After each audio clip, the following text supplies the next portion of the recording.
अवनी ने मनीष को दवा खिलाई और बाहर आकर ड्राइंग रूम में टीवी देखने लगी। तभी अंदर से मनीष के चिल्लाने की आवाज आई। अवनी भागती हुई अंदर गई तो देखा मनीष गुस्से से भरा बैठा था। अवनी को देखते ही बोला, तुम मेरी नर्स हो या पत्नी? 2 मिनट भी साथ नहीं बैठ सकती? तुम्हें नाम, पैसा, 2 बेटे, कोठी क्या कुछ नहीं दिया और मेरे बीमार पड़ते ही तुमने नजरें फेर ली। अवनी इससे पहले कुछ बोलती, उसके दोनों बेटे रचित, सार्थक और सास ससुर भी आ गए थे। रचित गुस्से में बोला, मम्मी शर्म आनी चाहिए आपको। एक दिन कर लोगी तो कोई तूफान नहीं आ जाएगा। सास गुस्से में बोली, पत्नी अपने पति के लिए क्या नहीं करती। मेरे बेटे को कैंसर क्या हुआ अवनी? तुमने अपनी नजरें ही फेर ली। अवनी कमरे में एक तरफ अपराधी की तरह बैठी रही। वह अपराध जो उसने किया ही नहीं था। मनीष के सिर पर अवनी ने जैसे ही हाथ फेरा, मनीष ने झटक कर हाथ हटा दिया। अवनी की आंखों में आंसू आ गए। उसे पता था मनीष कैंसर के कारण चिड़चिड़ा हो गया है, पर वह क्या करे? वो तो पूरी कोशिश करती है, पर आखिर है तो इंसान ही। पिछले 3 सालों से मनीष के कैंसर का इलाज चल रहा था। अवनी शुरुआत में रात दिन मनीष के साथ साये की तरह बनी रहती थी, पर धीरे धीरे वह तन मन से थक गई थी। पर परिवार के सब लोग मनीष का भार अवनी पर ही डालकर निश्चिंत हो गए थे। मनीष की बीमारी मानो अवनी के लिए एक कैद खाना हो गई थी। अवनी के उठने बैठने, कपड़े पहनने तक पर सबकी निगाहें रहती थीं। अवनी अगर थोड़ा सा तैयार हो जाती तो मनीष की नज़रों में सवाल तैरने लगते। अवनी का बहुत मन होता मनीष को बताने का कि उसे दुख है, पर वह जीना नहीं छोड़ सकती। पिछले 3 सालों से अवनी ने घर से बाहर कदम नहीं रखा था। किसी की शादी या कोई समारोह होता तो अवनी के सास ससुर दोनों बेटों के साथ चले जाते थे। अवनी को ऐसा महसूस होने लगा था कि वो मनीष के जिंदा होते हुए भी सती हो गई है। सती तो शायद पति की चिता के साथ एक बार ही जली थी, पर अवनी तो पिछले 3 सालों से तिल तिल कर जल रही थी। कल रात बहुत देर तक अवनी की आंख लगी और मनीष के चिल्लाने की आवाज से एक झटके से उसकी आंख खुल गई। मनीष गुस्से में बड़बड़ा रहा था, अगर मेरे पास पैसा ना होता तो तुम मुझे तो सड़क पर बैठा देती। अवनी बिना कुछ बोले चुपचाप चाय बनाने लगी। उसको देखते ही सास बोली, आज तो तुमने हद कर दी है। कब मनीष कुछ खाएगा और कब दवा लेगा? तुम्हें पता है ना, कीमोथेरेपी के लिए डाइट का अच्छा होना जरूरी है। इधर मनीष को चाय और बादाम देकर अवनी नहाने चली गई। जब नहाकर बाहर निकली तो देखा कमरे में से किसी के जोर जोर से हंसने की आवाज आ रही थी। अवनी ने गीले बालों को तौलिए से लपेट रखा था। कुछ गीले बाल तितर बितर कर इधर उधर बिखरे हुए थे और इंडिगो ब्लू रंग का सूट उस पर खूब खिल रहा था।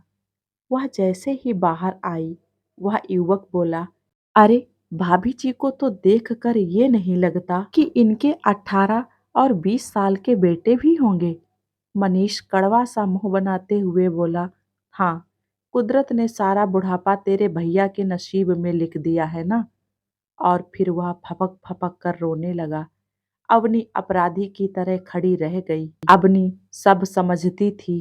कीमोथेरेपी के कारण मनीष के बाल झड़ गए थे, चेहरे पर काले धब्बे पड़ गए थे और आंखें अंदर धंस गई थीं।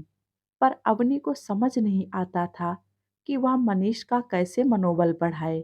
तभी वह युवक बोला, अरे अवनी जी, आपने मुझे पहचाना नहीं? मैं मनीष की बुआ का बेटा हूँ और रिश्ते में आपका देवर हूँ। मेरा नाम कुणाल है। अवनी बोली, अरे आप बैठो, मैं चाय नाश्ते का इंतजाम करती हूँ। अवनी ने फटाफट कुक की मदद से पनीर के पराठे, ढोकला, सूजी का हलवा और लाल मिर्च की चटनी बना ली। जैसे ही वह बाहर निकली तो मनीष को डाइनिंग टेबल पर बैठा देखकर खुश हो गई। कुणाल बोला, जल्दी जल्दी नाश्ता लगाएं, बड़ी कस के भूख लगी है। आज शायद लगभग 1 साल के बाद मनीष ने डाइनिंग टेबल पर बैठकर सबके साथ खाना खाया होगा। कुणाल पूरे समय चुटकुला सुनाता रहा और अवनी के नाश्ते की तारीफ करता रहा। न जाने क्यों अवनी को लग रहा था कि कुणाल के आने से पूरे घर में खुशियों की लहर आ गई है। नाश्ते के बाद सब लोग अपने अपने काम में लग गए और कुणाल ड्राइंग रूम में बैठकर टीवी पर कोई प्रोग्राम देखने लगा। अवनी भी वहीं बैठकर सब्जी काटने लगी और सब्जी काटते काटते कुणाल से बोली, और आपके घर में सब कैसे हैं? कुणाल हंसते हुए बोला, मैं ही घर हूँ और कोई नहीं है मेरे घर में। मैं अच्छा हूँ तो घर भी अच्छा है। अवनी बोली, आपने अब तक शादी नहीं करी क्या? कुणाल बोला, करी थी, मगर सोनल शादी के 4 साल बाद मुझसे अलग हो गई थी। अवनी ने धीरे से कहा, सॉरी। कुणाल हंसते हुए बोला, अरे इसमें सॉरी की क्या बात है? अगर कोई मेरी टाइप की मिलेगी तो शादी कर लूंगा। कुणाल बिजनेस के सिलसिले में यहाँ आया हुआ था। वह अगले दिन से रोज सुबह काम पर निकल जाता और शाम को आ जाता था। उसके आते ही अवनी के चेहरे पर रौनक आ जाती थी। कुणाल अवनी से सुख दुख की बातें कर लेती थी। धीरे धीरे कुणाल और अवनी के बीच अच्छी खासी दोस्ती हो गई थी। कुणाल लगभग 2 महीने रहा और इन 2 महीनों में वह हर वीकेंड पर आउटिंग का प्लान करता था। जब पहली बार कुणाल ने मूवी का प्लान बनाया तो रचित और सार्थक का हमेशा की तरह अपने प्रोग्राम बने हुए थे। सास ससुर जब तैयार हो गए तो कुणाल बोला, मनीष भैया और अवनी भाभी नहीं चलेंगे? अवनी की सास बोली, अरे मनीष कहीं आता जाता नहीं है, वह तो तेरे कहने पर हम भी बरसों बाद मूवी देखने जा रहे हैं। कुणाल ने जबरदस्ती मनीष को ये कहते हुए तैयार कर लिया कि अगर मन नहीं लगा तो वह खुद बीच में ही मनीष के साथ घर आ जाएगा। जब इंटरवल में कुणाल और अवनी पॉपकॉर्न लेने गए तो कुणाल बोला, ऐसे ही खुश रहा करो, अच्छी लगती हो। भैया बीमार हैं, पर आप क्यों उनके साथ में समय से पहले ही क्षति हो रही हो? कुणाल जाते जाते अवनी को हिम्मत और साहस दे गया था। अब अवनी महीने में एक बार जरूर बाहर जाती, अपने दोस्तों से मिलने या मूवी देखने चली जाती थी। मनीष की चिड़चिड़ाहट, बच्चों की शिकायतें या सास ससुर की नसीहतों को अब अवनी अनदेखा कर देती थी। जब भी अवनी को अकेलापन महसूस होता या हौसला टूटने लगता तो वो कुणाल से फोन पर बातें कर लेती थी। मनीष के अंतिम दिनों में कुणाल भी वहीं आ गया था। कुणाल के आ जाने से अवनी को हर तरह से सहारा मिल गया था। जब मनीष की मृत्यु हो गई तो कुणाल ही था जो पूरे परिवार के लिए रात दिन खड़ा रहा था। वह वहां पूरे 1 महीने रुका और जाने से पहले कुणाल ने अवनी को कहा, जब कभी भी मेरी जरूरत महसूस हो तो बस एक कॉल कर देना।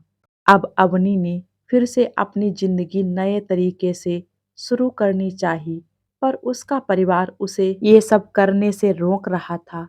जब अवनी ने अपने ससुर से बिजनेस ज्वाइन करने की बात करी तो ससुर बोले, यह उम्र तुम्हारे बेटों की बिजनेस सीखने की है। तुम घर पर रहकर योग साधना में अपना ध्यान लगाओ, पूजा पाठ करो, ताकि अगले जन्म में वैधव्य का दुख ना भोगना पड़े। अवनी उनकी अंधविश्वास भरी बातें सुनकर हैरान रह जाती। अगर वह थोड़ा सा ढंग से तैयार हो जाती तो सास की तीखी नजरें उसे चुभती रहती थीं। अवनी कभी कभी दुखी होकर सोचती कि इससे तो अच्छा पहले का जमाना था, जब पति के साथ ही पत्नी सती हो जाती थी। कम से कम रोज तिल तिल कर मरना तो नहीं पड़ता था। मनीष की मृत्यु को पूरे 1 साल हो गए थे। आज मनीष की बरसी थी और कुणाल भी आया हुआ था। अवनी को देखते ही बोला, यह तुमने अपना क्या हाल बना लिया है? भैया की मृत्यु हुई है, तुम्हारी नहीं। अवनी फपक फपक कर रो पड़ी और बोली, काश मैं ही मर जाती कुणाल। मेरे कपड़े पहनने, हंसने बोलने सब पर पाबंदी है। मेरे खुद के बेटे मुझे खुश देखते ही शक करने लगते हैं। मुझे बाहर काम करने की इजाजत नहीं है। घर पर कोई काम नहीं है। बच्चे बड़े हो गए हैं। बताओ मैं क्या करूं? इस पूजा पाठ व्रत में मेरी श्रद्धा नहीं है। मुझे एक सामान्य औरत की तरह जीने का मन है। मुझे देवी नहीं बनना है। कुणाल ने एकाएक कहा, अवनी मुझसे शादी करोगी? अवनी एकदम से हक्की बक्की रह गई और बोली, ये क्या कह रहे हो तुम? मेरे दो दो जवान बेटे हैं। कुणाल बोला, हाँ, दो दो बेटे हैं जिन्हें कभी भी तुम्हारी जरूरत नहीं थी। सोच कर बताना, अगर जवाब ना भी होगा तो भी तुम्हारा दोस्त बनकर हमेशा खड़ा रहूंगा। कुणाल के जाने के बाद अवनी बहुत दिनों तक सोच विचार करती रही, मगर उसके अंदर का डर उसे भयभीत करता रहा। कुछ दिनों के बाद मनीष के परिवार में ही शादी थी। सब लोग अच्छे से तैयार हुए, मगर अवनी जैसे ही तैयार होकर बाहर आई तो सास बोली, यह नारंगी रंग की साड़ी के बजाय कोई लाइट कलर पहन लो। लोग क्या सोचेंगे? तुम्हें जरा भी मनीष के जाने का दुख नहीं है। जैसे ही अवनी जाने लगी तो बड़े बेटे रचित की आवाज आई, मम्मी ये लिपस्टिक भी जरा हल्की कर लीजिए, लोग आपको ऐसे देखें तो अच्छा नहीं लगता। अवनी अंदर जाकर फूट फूट कर रोई और जब बाहर निकली तो वह एक सफेद साड़ी में लिपटी हुई थी। ससुर गुस्से में बोले, ये जानबूझकर नाटक क्यों कर रही हो अवनी, ताकि सबको लगे हम एक विधवा पर जुल्म कर रहे हैं। आखिरकार अवनी उस शादी में गई ही नहीं, मगर उस रात बहुत देर तक वह कुणाल से बातें करती रही। अगले दिन सबके सामने अवनी ने कुणाल से विवाह करने का फैसला सुना दिया। उसके दोनों बेटे सकते में आ गए थे। सास रोते हुए बोली, तेरा चक्कर तो शायद कुणाल से बहुत पहले से ही चल रहा था अवनी, तभी तो तुम मेरे बीमार बेटे की देखभाल नहीं करती थी। ससुर जी बोले, बेवकूफ औरत, यह तुम्हारे बेटों की शादी की उम्र है, ना कि तुम्हारी। जरा अपनी उम्र का लिहाज तो करो। 2 साल भी तुमसे मर्द के बिना नहीं रहा जा रहा है। सार्थक गुस्से में बोला, अगर आपने कुणाल से शादी करी तो आप हमसे रिश्ता तोड़ लेना। अवनी के माता पिता भी उसके फैसले से खुश नहीं थे। अवनी की भाभी बोली, दीदी सार्थक और रचित के बारे में तो सोचो। कुछ वर्षों बाद आपके पोते पोती खिलाने की उम्र हो जाएगी और आप डोली में बैठने की तैयारी कर रही हो। अगर आप अकेली होती तो ठीक था, पर आपके तो 2 जवान बेटे हैं।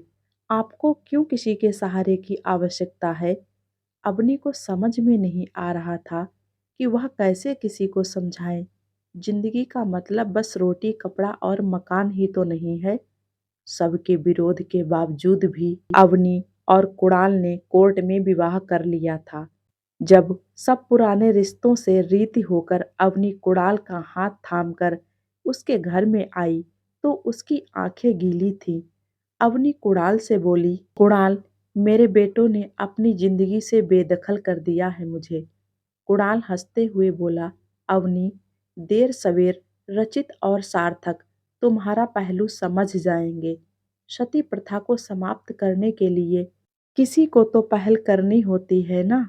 अवनी के मन में ये पंक्तियां बार बार उमड़ रही थीं।